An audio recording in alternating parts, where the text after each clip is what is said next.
stop to think about how just one decision, maybe made miles away in some diplomatic meeting, can spark a whole chain reaction with, really devastating effects on people's lives and economies? Well, today we're doing a deep dive into exactly that, looking at a recent report from TheSentry. It's called Power and Plunder: The Eritrean Defense Forces Intervention in Tigray. Our mission really is to help you get up to speed on this super complex situation. We're pulling out the key insights from the sources you shared, showing how big shifts, like lifting international sanctions, can have these huge, sometimes tragic consequences. We'll try to make it clear without getting bogged down. Yeah, and to understand this, you really have to go back a bit. Yeah. The UN Security Council had sanctions on Eritrea, right? Put in place back in 2009. That was mainly because of alleged support for al-Shabaab in Somalia and also a border conflict with Djibouti.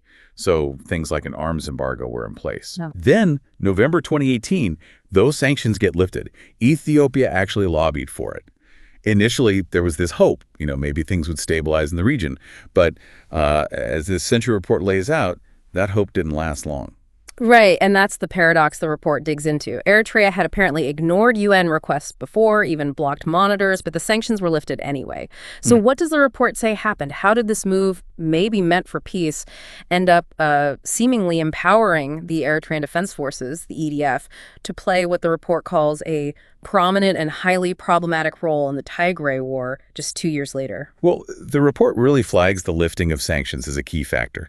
Prime Minister Abiy Ahmed in Ethiopia, he'd come in talking about regional peace, and he pushed hard for lifting Eritrea's sanctions.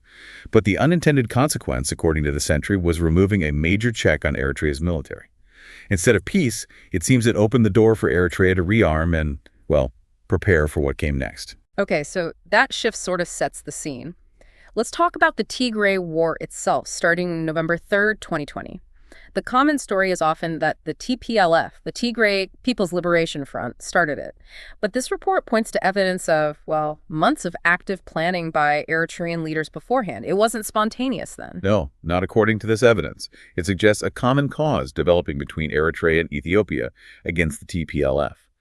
You have to remember, Eritrea had this long-standing bitterness towards the TPLF from the border war in the late 90s, and they blamed Ethiopia partly for the sanctions sticking around. President Isaias Afwerki of Eritrea even used that derogatory term, Oye, for the TPLF. And Prime Minister Abiy in Ethiopia wasn't exactly neutral either, calling Tigrayans daylight hyenas. That shared hostility seems to have fueled an alliance. And the report details actual preparations, tangible stuff. Oh, yes. After the sanctions lifted, Eritrea apparently moved fast to rearm. August 2019, they showed off new Russian military gear, surface-to-air missile systems, things like the 9K-35 Strela-10 and S-125 Novopira. Right, quite publicly. Very publicly. And then there were these reciprocal visits. Isaias and Abiy touring each other's military sites, meetings getting more and more secret. The Eritrean intelligence chief, Abrahakasa Namariam, started coordinating with Ethiopian and Amhara officials. That secrecy definitely suggests something was up. It does. And then you look at the military movements just before the war. A senior TPLF official, plus flight data, apparently showed Ethiopian military cargo planes using Ethiopian Airlines flying troops and gear to Asmara in Eritrea. When was this? September, October 2020.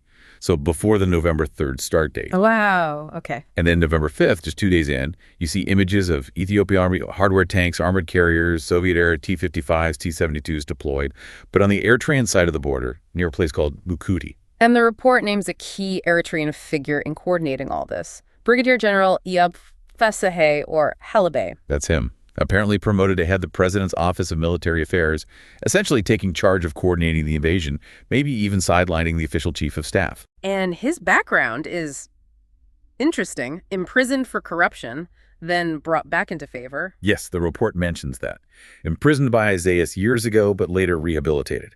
He apparently played a role in putting down a mutiny in 2013 and coordinating a kind of purge afterwards. So his involvement signals a certain ruthlessness in the planning. It certainly suggests that.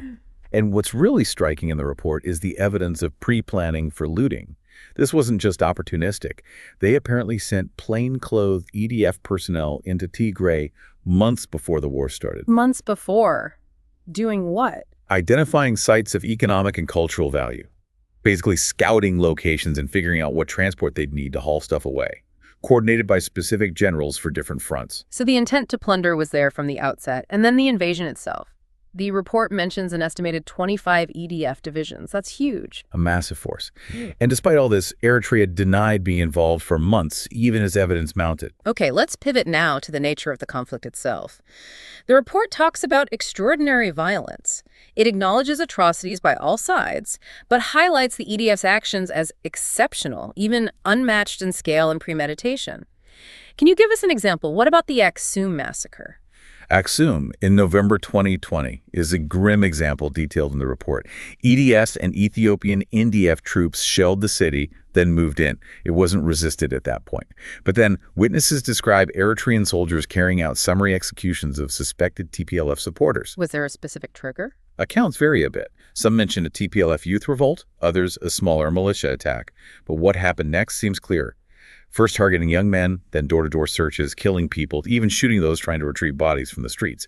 It's significant that even the Ethiopian army chief, Field Marshal Birhanu Jula, later acknowledged the terrible actions of the EDF in Aksum. Just awful. And beyond killings, the report speaks of extreme sexual violence. The statistics cited are shocking. They really are. A BMJ global health study found nearly 10% of women surveyed in Tigray reported experiencing sexual violence. That's higher than rates seen in recent conflicts like Sierra Leone or Ukraine. And the CITG, the Commission of Inquiry on Tigray Genocide, linked a huge percentage of this to the EDF. Almost three-quarters, 74%, according to the CITG data cited, including incredibly brutal acts like rape with objects or by soldiers known to be HIV positive. It's hard to even talk about. And was this random, or was there coordination? Well, a CITG member mentioned something chilling. Perpetrators claiming they were doing less than their commanders ordered. That points towards it being systemic, not just rogue soldiers. So alongside the physical violence, there was this other layer the report calls mechanized looting. You mentioned the pre-planning. This sounds like more than just theft. Much more.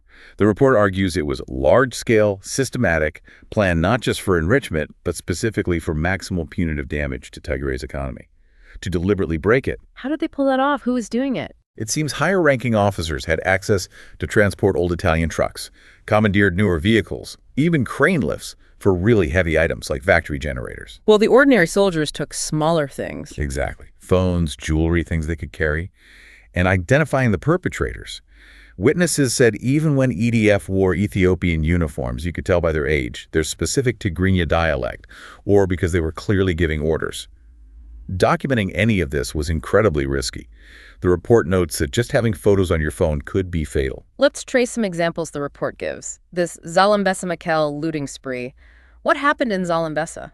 Shelling, then EDF moving in, looting private homes, killing civilians, and setting up their own administration.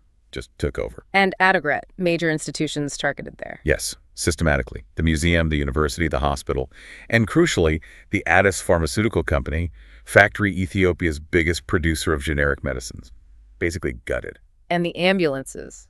Right. Medicine Sans Frontières reported 20 ambulances taken, used by soldiers just to haul looted goods. One former diplomat estimated maybe 250 ambulances stolen across Tigray in total. Even the church spoke out. Yes. Catholic Bishop Fikr Mariam Hagos Salim was reportedly detained after speaking against the atrocities and warning people not to buy looted items. What about Adaga Hamas? Similar story. Attacks on a monastery, killings, and dismantling the Gouda bottling and glass factory piece by piece. And cultural heritage. Was that targeted too? Definitely. The Al-Najashi Mosque, believed to be Africa's oldest, was shelled and looted.